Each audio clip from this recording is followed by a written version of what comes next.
here today to give my persuasive speech about why universal health care is needed.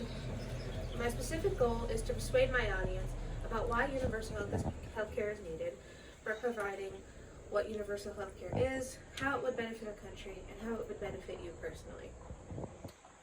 Now, I don't know about most people, but my family has been sick for as long as I can remember, starting out with my mother, who got sick when she was about 5 years old with diabetes, and snowballed into other conditions as soon as she got older. Coronary artery disease, kidney disease, stage 2 COPD, and cataracts before she hit 50, and the brittle bones of an 89-year-old before she hit 51. Well, she died recently, and about a few years earlier, we finally managed to get her the health care she needed that we had been battling ever since she had gone sick.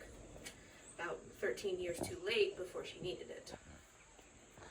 Now I'm a healthcare worker, and I work with the public, and I work with patients, and I have lost patients before, and now I've lost my own mother. So constantly now I think about what would happen if my patients and my mother were able to afford the treatments that they needed.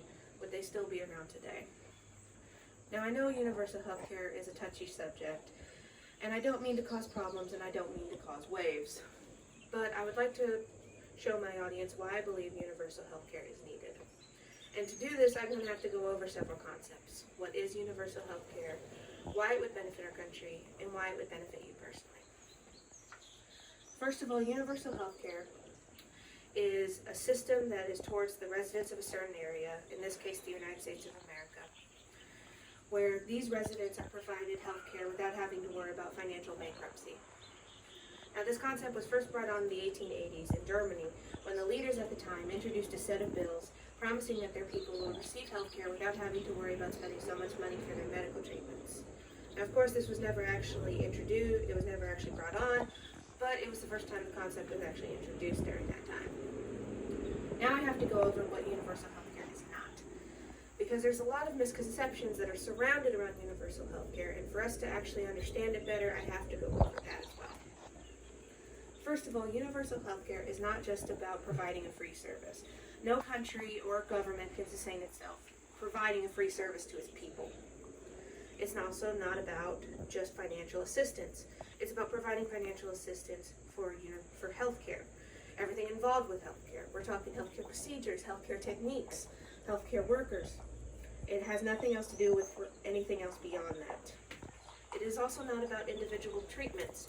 No person can have universal health care just to have a tuck here and a tuck there and fix all the things that they don't like about themselves. It's about what's needed for them, and what's needed for them is the community. It is also, as contradictory as it sounds, not just about health. It's about the community as a whole. It's about building equity, building developmental properties, and building a social inclusion. Now that you know what it is and what it isn't, I'd like to go over how it would benefit our country. It can benefit our country in a number of ways. For instance, it will lower administration costs. It will also lower everything involved with medical bills, pharmaceuticals, doctor visits.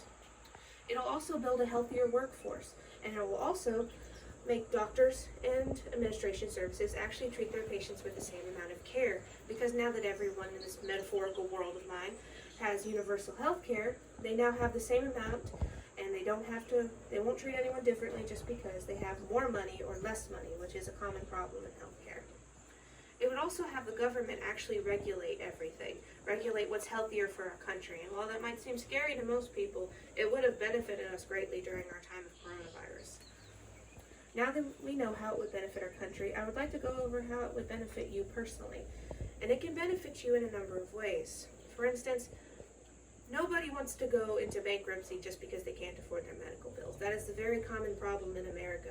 And if a family member gets suddenly very sick with cancer, HIV, AIDS, the big major killers, and the families cannot afford their treatments. And as someone who worked in oncology, it is very expensive.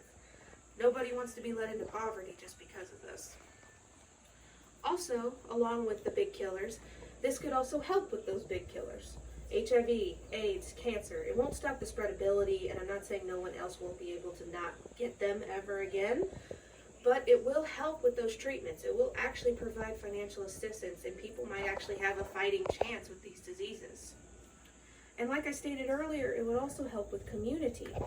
It can help us. Every dollar that is put towards universal health care will put a kid in school. It will build bigger, better developmental properties. It will take people off the streets. It will help with poverty. Now, if I still haven't managed to convince you with anything that I've gone over today, there's one more thing I'd like to go over that I think is the most important thing. I know that universal health care is a hotbed subject, like I stated earlier. And I know to a lot of people it's unattainable. I'm not so silly to not be able to understand that that is an actual valid argument against universal health care. But the thing is that it is attainable. It just takes time, work, and effort. And it is worth the effort. Because trust me, you don't want to be put in a situation to where you're about to lose someone you love and you can't help them because you can't afford to help them. I didn't want to have to go through that. My father didn't have to go through that. And I don't want anyone else to go through that. So I hope with the things that I taught you today, you've learned to come to your own conclusions and your own mindset about what universal health care is.